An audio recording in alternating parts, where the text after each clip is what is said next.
ఇది ప్రజల విజయం. ప్రజల కోసం మహాన్యూస్ పోరాటం చేసింది. ఇది ప్రజలు విజయంగా భావించాలి. ఎందుకు అనంటే ఒక సామాన్యమైనటువంటి పేదవాడి దగ్గర నుంచి రైస్ మాఫియా ఎలాంటి అక్రమాలను చేస్తుంది, వాళ్ళ దగ్గర నుంచి తక్కువ ధరకి బియ్యాన్ని కొని ఆ బియ్యాన్ని మిల్లులకు పంపించి అక్కడి నుంచి ఎక్స్పోర్ట్ చేసి దీని మీద కొన్ని వేల కోట్ల రూపాయల అవినీతికి పాల్పడినటువంటి రైస్ మాఫియా పైన మహాన్యూస్ 5 నెలలుగా పోరాటం చేస్తూ వచ్చింది. ఈ పోరాటంలో ప్రజల సహాయ సహకారాలు ఎంతో ఉన్నాయి. అనేక మంది వీటికి సంబంధించినటువంటి సమాచారాన్ని అందించి ఎప్పటికప్పుడు వీటికి సంబంధించినటువంటి వాటన్నిటినీ మనకు తెలియచేస్తూ వీటికి అన్ని విషయాలని కూడా మనకి అందించటం ద్వారానే, ఈ జరుగుతున్నటువంటి అవినీతిని అందించటం ద్వారానే మనం పోరాటం చేయగలిగాము. ఈ పోరాటంలో ప్రజలు భాగస్వామ్యం చాలా ఉంది. అదేవిధంగా ఈ అవినీతి మీద పోరాడాలని భావించినటువంటి అనేక మంది వ్యాపారస్తుల భాగస్వామ్యం ఉంది. అదేవిధంగా ఎవరైతే కూటమి ప్రభుత్వం, అది ముఖ్యమంత్రి చంద్రబాబు నాయుడు గారు కావచ్చు, డిప్యూటీ సీఎం పవన్ కళ్యాణ్ గారు కావచ్చు, అదేవిధంగా పౌర సరఫరాల శాఖ మంత్రి నాదెండ్ల మనోహర్ గారు కావచ్చు, వీళ్ళ కృషి, వీళ్ళ పోరాటం చాలా ఉంది. నాదెండ్ల మనోహర్ గారు స్వయంగా మనం చూస్తే ఈ 5 నెలల పోరాటంలో ఆయన స్వయంగా కాకినాడ పోర్టుకు వెళ్ళి 51,000 మెట్రిక్ టన్నుల బియ్యాన్ని, దాదాపు 14 కంపెనీలు చేస్తున్నటువంటి ఆ అవినీతి సామ్రాజ్యాన్ని పట్టుకొని వాళ్ళ మీద కేసులు నమోదు చేసి రావటం జరిగింది. అదేవిధంగా నేషనల్ హైవే మీద నుంచొని లారీలను ఆపి అర్ధరాత్రి ఆ లారీలను చెక్ చేసి పంపించినటువంటి పరిస్థితులను కూడా చూసాము. అదేవిధంగా అటు ఈస్ట్ గోదావరి కావచ్చు, వెస్ట్ గోదావరి కావచ్చు, కృష్ణా కావచ్చు, గుంటూరు కావచ్చు, ప్రకాశం కావచ్చు, నెల్లూరు కావచ్చు, అనేక జిల్లాల్లో మెరుపు దాడులు చేసి ఒక సివిల్ సప్లైస్ శాఖ మంత్రిగా ఉన్నటువంటి ఒక మంత్రి ఆ స్థాయిలో పట్టుకొని వాళ్ళందరి మీద కేసులు నమోదు చేయించారు. దీనితో వారి మీద అనేకమైనటువంటి ఒత్తిళ్ళు వచ్చినాయి. అనేక మంది సహచర మిత్రులు ఒత్తిళ్లు తీసుకురావటం కూడా జరిగింది. ఇక్కడ వీళ్ళు మా వాళ్ళు ఉన్నారు, ఇక్కడ వాళ్ళు కొంచెం వారికి సహకరిస్తే బాగుంటుందేమో, ఇట్లాంటివి కూడా చాలా వచ్చినాయి. కానీ వాటన్నిటినీ ఆ ఒత్తిళ్ళని జయించి భరించి వాటి మీద పోరాటాన్ని ఆయన కొనసాగించారు. ఈ మొత్తం కృషి ఇటు అధికార యంత్రాంగం కావచ్చు, సివిల్ సప్లైస్ డిపార్ట్మెంట్ కావచ్చు, చాలామంది ఈ మొత్తం పోరాటంలో కృషి చేశారు. దీంతో ఈరోజు క్రైమ్ ఇన్వెస్టిగేషన్ డిపార్ట్మెంట్ని, సిబిసిఐడిని ఆంధ్రప్రదేశ్ ప్రభుత్వం, కూటమి ప్రభుత్వం ఏర్పాటు చేయటం జరిగింది. ఒక కేసు విషయంలో, అంటే ఒక రైస్ మాఫియా విషయంలో ఫస్ట్ టైం క్రైమ్ ఇన్వెస్టిగేషన్ డిపార్ట్మెంట్ని ఏర్పాటు చేయటం అనేటువంటిది ఉమ్మడి ఆంధ్రప్రదేశ్ రాష్ట్ర చరిత్రలోనే కాదు, ఇప్పుడు ఆంధ్రప్రదేశ్ రాష్ట్ర చరిత్రలో కూడా ఇది ఫస్ట్ టైం కేసుగా భావించాలి. ఈ కేసుతో సంచలనం జరగబోతుంది. ఎవరైతే ఈ రైస్ మాఫియా వేల కోట్ల రూపాయలకు పడగలెత్తారో, పేద ప్రజలను ఏ విధంగా దోచుకున్నారో, ఏ విధంగా పేద ప్రజలను లాక్కున్నారో, వాళ్ళందరి దగ్గర నుంచి కక్కించేటువంటి పని, అంటే ఇది ఒక ఆర్గనైజ్డ్ క్రైమ్గా జరిగినటువంటి అంశాన్ని బయటికి తీసి వాళ్ళ ఆస్తులను జప్తు చేయటమే కాకుండా వాళ్ళ మీద క్రిమినల్ కేసులు నమోదు చేసి వాళ్ళని జైలుకు పంపించేటువంటి పరిస్థితి కూడా ఇప్పుడు ఈ సిబిసిఐడి చేపట్టబోతుంది అని చెప్పవచ్చు. అయితే ఇందులో ప్రధానమైనటువంటి నేరస్తులు, చాలా కీలకమైనటువంటి వారు ఉన్నారు. ఈ ఆర్గనైజ్డ్ క్రైమ్ చేసినటువంటి వాళ్ళలో ఒక మాఫియా నెట్వర్క్ ఉంది. ఆ మాఫియా నెట్వర్క్ ఎంత బలమైనటువంటి నెట్వర్క్ అంటే మనుషుల ప్రాణాలు తీయటానికి కూడా ఒక్క నిమిషం కూడా ఆలోచించరు.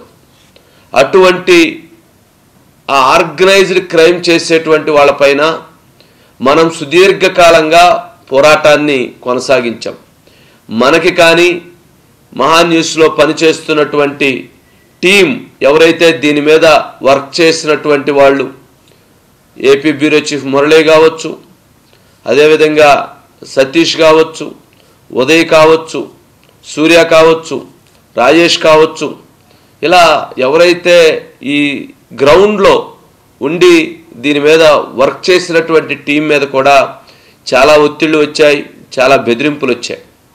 అయినా కానీ ఈ మొత్తం మాఫియాని వెలికి తీయకపోతే, వీళ్ళని అరికట్టకపోతే వీళ్ళు ఈ రాష్ట్రాన్ని సర్వనాశనం చేయటంలో అత్యంత కీలక భూమిక పోషించేటువంటి పరిస్థితి ఏర్పడింది.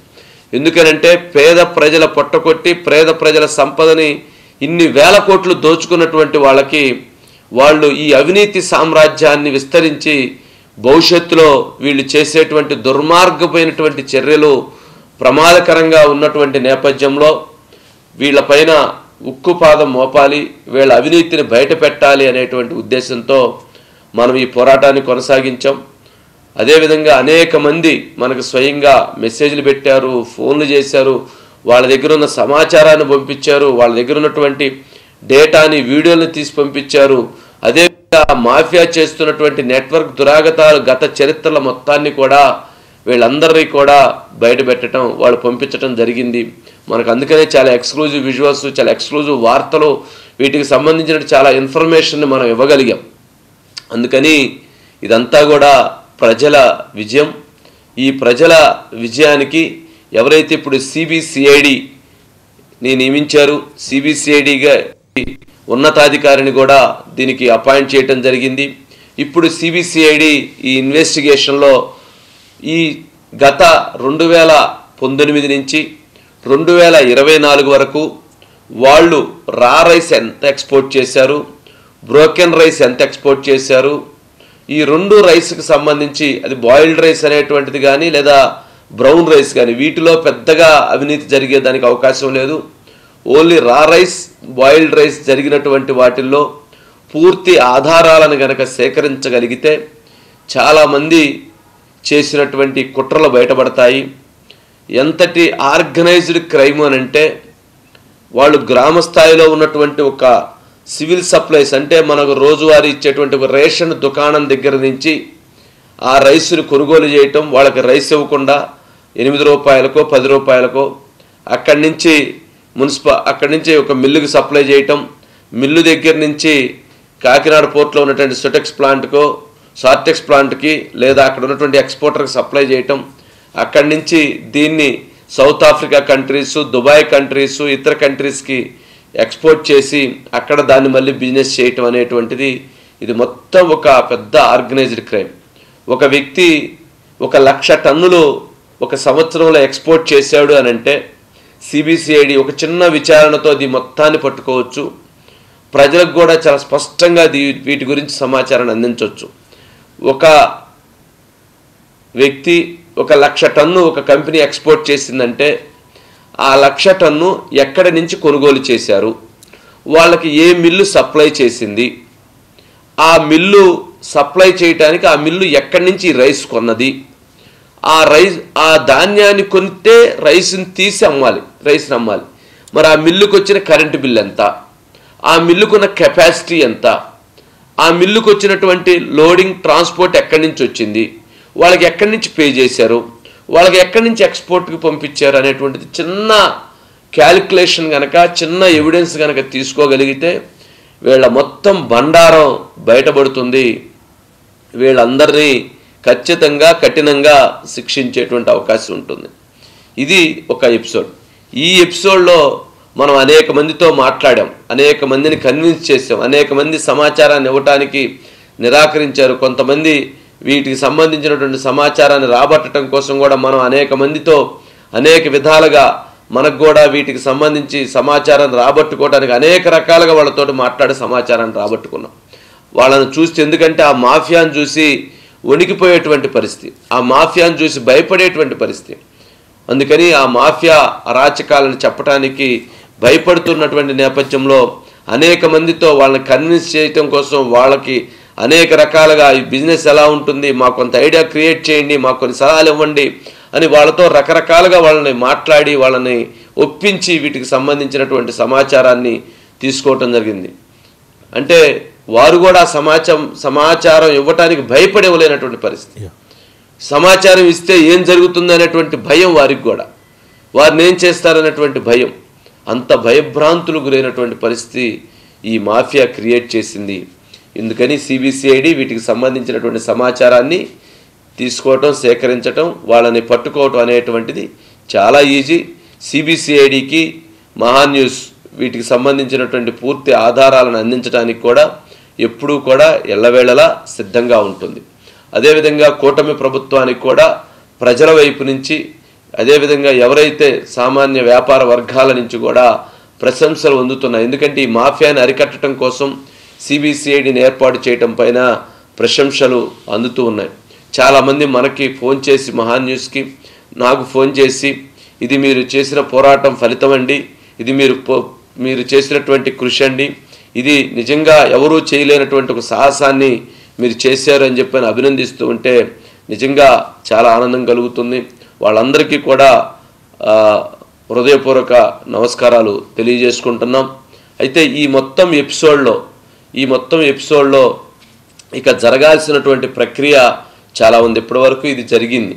అసలు వీళ్ళు చేసినటువంటి దురాగతాలు, ఒకటి రైస్ మాఫియా ఎక్స్పోర్ట్ చేయటం, ఒక ఆర్గనైజ్డ్ క్రైమ్గా చేయటం ఒకటైతే, మొన్న మనం చూసాం అనూప్ ఎవరైతే ఒక కేసు రాజుగారు అతను అనూప్ గోయల్ సంబంధించినటువంటి కేసుని మనం రీసెంట్గా మనం చెప్పాం. అతను ఎక్స్పోర్ట్ చేయడానికి ఇక్కడికి వస్తే ఆ ఎక్స్పోర్ట్ చేయడానికి వచ్చినటువంటి వ్యక్తిని బెదిరించి కిడ్నాప్ చేసి ఆ కేసులో ఆ వ్యక్తిని బంధించి అతని దగ్గర నుంచి 1,69,00,000 రూపాయలు వాళ్ళ పర్సనల్ కంపెనీల అకౌంట్కి ట్రాన్స్ఫర్ చేసుకొని తర్వాత అతను ఆ బియ్యాన్ని ఎక్స్పోర్ట్ చేసే విధంగా పంపించడం జరిగింది. అతను అక్కడి నుంచి మహారాష్ట్ర వెళ్ళి అక్కడ కేసు నమోదు చేయటం, అక్కడ కేసు నమోదు చేసిన తర్వాత ఆ కేసుకు సంబంధించి వీళ్ళు మరలా ఆ కేసులో వీళ్ళకి అరెస్ట్ వారెంట్ ఇష్యూ కావటం, అందుట్లో ద్వారంపూడి చంద్రశేఖర్ రెడ్డి గారి స్వయాన తమ్ముడైనటువంటి వీరభద్రారెడ్డి, అదేవిధంగా ఆ కేసులోనే భాస్కర్ రెడ్డి కావచ్చు, అగర్వాల్ కావచ్చు, వీళ్ళందరూ కూడా కృష్ణారావు కావచ్చు, వీళ్ళందరూ కూడా దాంట్లో ఉన్నారు. మరి అలాంటి ఆ కేసు విషయంలో వాళ్ళు తర్వాత వీరభద్రారెడ్డి ఇక్కడ ఎవరైతే అనూప్ మీద కేసు నమోదు చేయటం, అతని మీద కేసులు నమోదు చేసి అతన్ని బెదిరించటం, థ్రెటన్ చేయటం, జత్వానీ కేసు కంటే కూడా అత్యంత దారుణమైనటువంటి ఒక కేసు నమోదైనటువంటి పరిస్థితి. ఆ కేసుకు సంబంధించి కూడా ఇన్వెస్టిగేషన్ జరగాలి. అలాంటి బెదిరింపులకు పాల్పడినటువంటి కేసులు చాలా ఉన్నాయని చెప్తున్నారు. సిబిసిఐడి వాటన్నిటి మీద కూడా క్రైమ్ ఇన్వెస్టిగేషన్ జరగాలి. వాటికి సంబంధించి జరిగినటువంటి క్రైమ్ను కూడా బయటికి తీయాలి. అలాంటివి చాలామంది వ్యాపారులు భయపడిపోయి వెళ్ళిపోయారు. ఆదానీ లాంటి సంస్థ కూడా భయపడిపోయి వెళ్ళిపోయింది. ఆదానీ లాంటి సంస్థలను కూడా వీళ్ళు అక్కడ భయపెట్టారంటే ఎంతటి ఒక నెట్వర్క్ మాఫియా నడిచింది అనేటువంటి దాన్ని అర్థం చేసుకోవచ్చు. అందుకని ఎటువంటి పరిస్థితుల్లో ఆర్గనైజ్డ్ క్రైమ్తో పాటు ఇలాంటి బెదిరింపు కేసులు, ఇలాంటి కిడ్నాప్ కేసులు, ఇలాంటి ఫైనాన్షియల్ ఫ్రాడ్ కేసులు, ఇలాంటివి ఏం జరిగినాయి అనేటువంటి దాన్ని కూడా ఇన్వెస్టిగేషన్ చేయాల్సినటువంటి అవసరం ఉంది.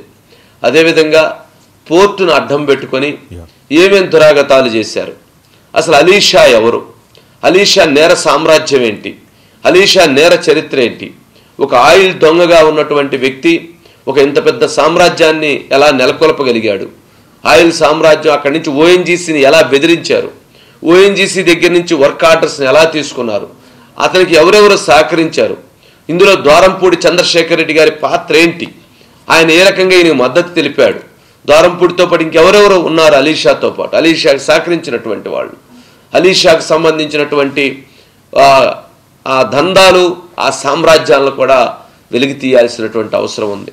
అసలు సముద్రం మీద ఏం జరుగుతుంది, వీళ్ళు షిప్పుల పేరుతో, బోట్ల పేరుతో ఏం చేస్తున్నారు. పవన్ కళ్యాణ్ గారు అన్నట్టు ఇక్కడ రైస్ ఎక్స్పోర్టే కాదు, ఇలా జరిగితే ఏం వస్తుంది, అసలు ఏం వెళ్తుంది, ఆర్డిఎక్స్ వస్తే పరిస్థితి ఏంటి, ఇంకొకటి వస్తే పరిస్థితి ఏంటి అని ఆయన స్వయంగా ఆయన ప్రశ్నించారు. మరి ఇప్పుడు వాటికి సంబంధించినటువంటి ఇది కూడా బయటికి రావాల్సినటువంటిది, విచారణ జరగాల్సినటువంటిదా ఉంది.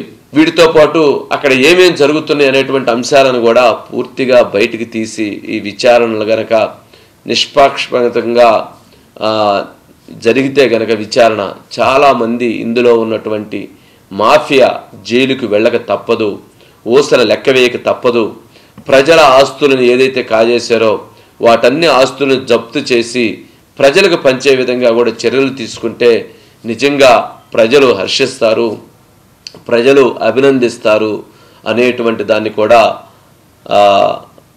ప్రజలు వైపు నుంచి కూడా సహకారం ఉంటుంది అనే దాన్ని సిబిసిఐడి గుర్తుంచుకోవాలి రాజుగారు. ఇది ఈ కేసుకు సంబంధించినటువంటి దాంట్లో సిబిసిఐడి 2 అంశాలలో వేయటం జరిగింది. ఒకటి రైస్ మాఫియాకి సంబంధించినటువంటి సిబిసిఐడి ఒకటి ఎంక్వైరీ జరుగుతుంది. ఇక రెండో సిబిసిఐడి ఇన్వెస్టిగేషన్ పూర్తిగా ఆ సిబిసిఐడికి సంబంధించినటువంటి దాంట్లో ఎవరైతే Kakinada port, Kakinada sea port, ఇది ఇప్పుడు ఇదంతా జరిగేది ఏమన్నా ఈ రైస్ మాఫియా ఇదంతా యాంకరేజ్ పోర్టు, అక్కడ జరిగేది ఏమన్నా ఆ సపరేట్ రెండో port Kakinada sea port. Kakinada sea పోర్ట్ని కాకినాడ ఇన్ఫ్రాస్ట్రక్చర్ ప్రైవేట్ లిమిటెడ్ దగ్గర నుంచి కేవీ రావు గారి దగ్గర నుంచి మెడ మీద కత్తి పెట్టి ఏ విధంగా అతనికి సంబంధించినటువంటి పోర్ట్లో ఉన్నటువంటి 41.2% షేర్స్ని ఎలా లాక్కున్నారు, అదేవిధంగా ఆయనకున్నటువంటి సెజ్లో ఉన్నటువంటి కాకినాడ సెజ్లో ఉన్నటువంటి 49% షేర్స్ని ఏ విధంగా లాక్కున్నారు అనేటువంటిది కూడా ఇప్పటికే మనం తెలియజేశాము. ఆ కేసుకు సంబంధించి విచారణకి సిబిసిఐడి ఇంకొక టీంని ఏర్పాటు చేయటం జరిగింది. ఇప్పుడు సిబిసిఐడి విక్రాంత్ రెడ్డికి, విజయసాయిరెడ్డికి, శరత్ చంద్రారెడ్డికి వీళ్ళందరికీ కూడా లుక్అవుట్ నోటీసులు జారీ చేశారు. మరి ఇప్పుడు వాళ్ళందరూ కూడా ఈ కేసులకు సంబంధించినటువంటి అంశంలో అసలు ఇవన్నీ ఎక్కడన్నా బెదిరిస్తామా, ఎవరన్నా బెదిరిస్తామా, అసలు ఆస్తులు లాక్కోవటం సాధ్యమవుతుందా, అసలు ఇది ఎలా జరుగుతుంది, అసలు చంద్రబాబు నాయుడు గారు క్రిమినల్, కేవీ రావు గారు క్రిమినల్ అని చెప్పని మాట్లాడుతున్నటువంటి వాళ్ళను కూడా మనం ఇప్పుడు ఈ అంశంలో విజయసాయిరెడ్డి గారి కామెంట్స్ని కూడా చూసాం. కానీ ఇప్పుడు అడుగుతున్నటువంటి అంశం ఏంటంటే చాలా స్పష్టంగా ఈ కాకినాడ పోర్టుకు సంబంధించి సీ పోర్టుకు సంబంధించి 4,000 కోట్ల రూపాయల ఆస్తి, సుమారుగా 3,600 పైనుంచి 4,000 కోట్ల రూపాయలు ఉండేటువంటి ఆస్తిని 500 కోట్ల రూపాయలకి ఎలా తీసుకుంటారు అంటే ఇది వాల్యుయేషన్, ఆదాయంలో ఉన్న కంపెనీ, నష్టాలు వచ్చిన కంపెనీ అయితే తీసుకున్నారనుకోవచ్చు, ఆదాయంలో ప్రాఫిట్స్లో ఉన్నటువంటి కంపెనీని ఎలా తీసుకుంటారు. 2, ఆయన 2019లో మీ ప్రభుత్వం రావటంతో జగన్మోహన్ రెడ్డి గారి ప్రభుత్వం వారి మీద విచారణ అని చెప్పి ఆ కాకినాడ పోర్టు మీద 1,000 రూపాయలు పెనాల్టీ వేసి 1,000 కోట్ల రూపాయల పెనాల్టీ వేసి 1,000 కోట్ల రూపాయలు మీరు కట్టకపోతే మిమ్మల్ని కేసులు అరెస్ట్ చేస్తాము, మీ ఆస్తులు జప్తు చేస్తాము, మీ కుటుంబ సభ్యులను అరెస్ట్ చేస్తాము, మీ కుటుంబ సభ్యుల ఆస్తులు జప్తు చేస్తాము అని చెప్పి పోర్టును మూసివేస్తాము అని చెప్పి భయపెట్టి ఆయన్ని బెదిరించి మెడ మీద కత్తి పెట్టి అనేక రకాలుగా హింసించి మానసికంగా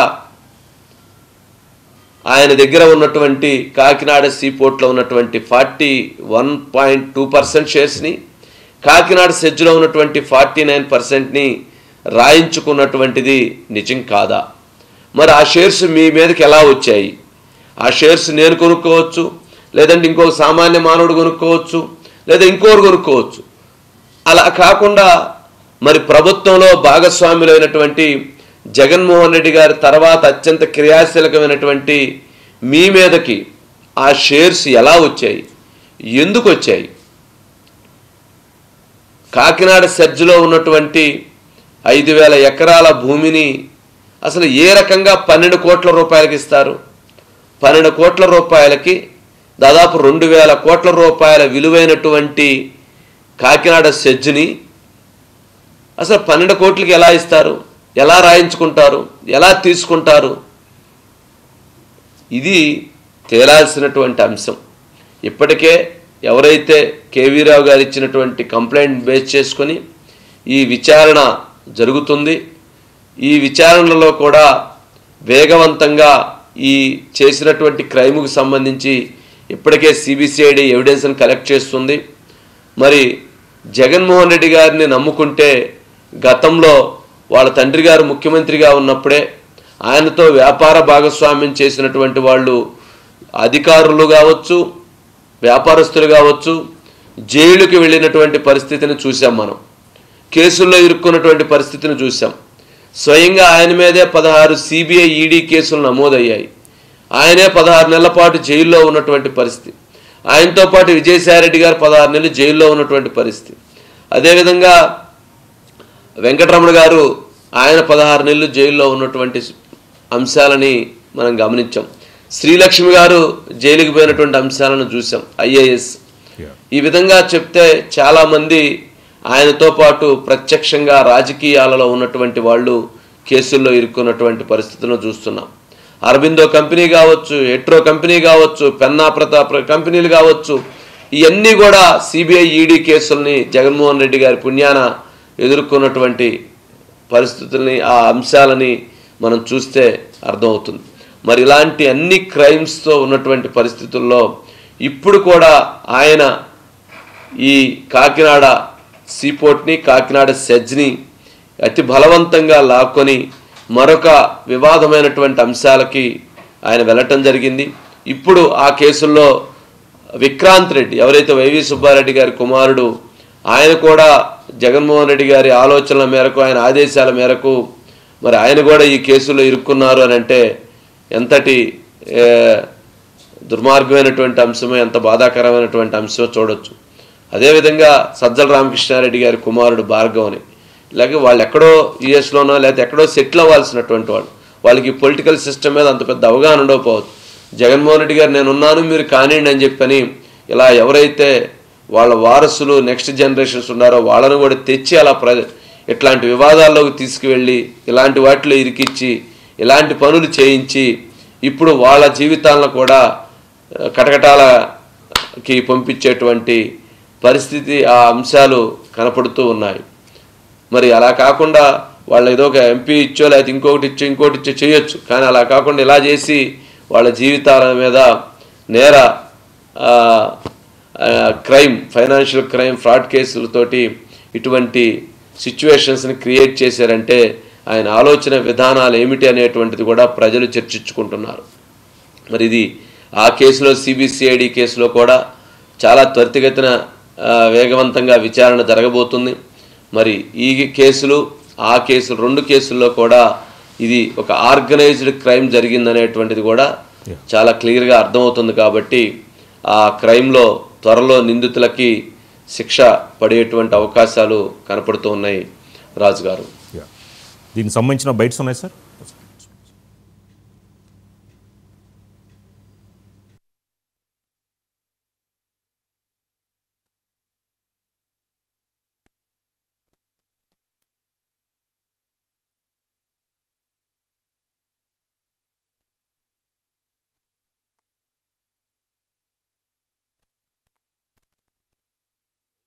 ఇప్పుడు ఈ సీరియస్ అంశాన్ని గుర్తించి గౌరవ ముఖ్యమంత్రి గారు ఈరోజు సిబిసిఐడి ఎంక్వైరీ ఆర్డర్ చేశారు. కాబట్టి ఖచ్చితంగా చాలా పారదర్శకంగా ఒక ప్రజలు ఏ విధంగా ఆందోళన చెందుతున్నారో, ఏ విధంగా అక్రమంగా బియ్యాన్ని వీళ్ళు తరలిస్తున్నారో వీటిపైన సమగ్రంగా విచారణ జరుగుతుంది.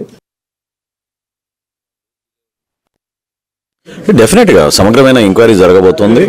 గౌరవ ముఖ్యమంత్రి గారు సిబిసిఐడి ఎంక్వైరీ వేశారు కాబట్టి తప్పకుండా ప్రక్షాళన కోసం ముందుకెళ్తున్నాం. మొదటి రోజు నుంచి పోరాటం చేస్తున్నాం. అందులో ప్రత్యేకంగా మీరు కూడా మహా న్యూస్ నుంచి ఈ పోరాటంలో సహకరించారు. మీ అందరిని కూడా మిమ్మల్ని అభినందించాలి. ఎందుకంటే మామూలు విషయం కాదు. వీళ్ళు ఒక మాఫియా లాగా ఏర్పడి రాష్ట్ర వ్యాప్తంగా దాదాపు 1,48,00,000 రైస్ కార్డులకి మనకు అందించాల్సిన ధాన్యాన్ని వీళ్ళు డైవర్ట్ చేసి ప్రతి గ్రామంలో కూడా ఒక నెట్వర్క్ ఏర్పాటు చేసుకుని ఒక మాఫియా తయారు చేశారు. గౌరవ ముఖ్యమంత్రి గారు సిబిసిఐడి ఎంక్వైరీ వేశారు కాబట్టి తప్పకుండా ప్రక్షాళన కోసం ముందుకెళ్తున్నాం. మొదటి రోజు నుంచి పోరాటం చేస్తున్నాం. అందులో ప్రత్యేకంగా మీరు కూడా మహా న్యూస్ నుంచి ఈ పోరాటంలో సహకరించారు. మీ అందరిని కూడా మిమ్మల్ని అభినందించాలి. ఎందుకంటే మామూలు విషయం కాదు. వీళ్ళు ఒక మాఫియా లాగా ఏర్పడి రాష్ట్ర వ్యాప్తంగా దాదాపు 1,48,00,000 రైస్ కార్డులకి మనకు అందించాలి.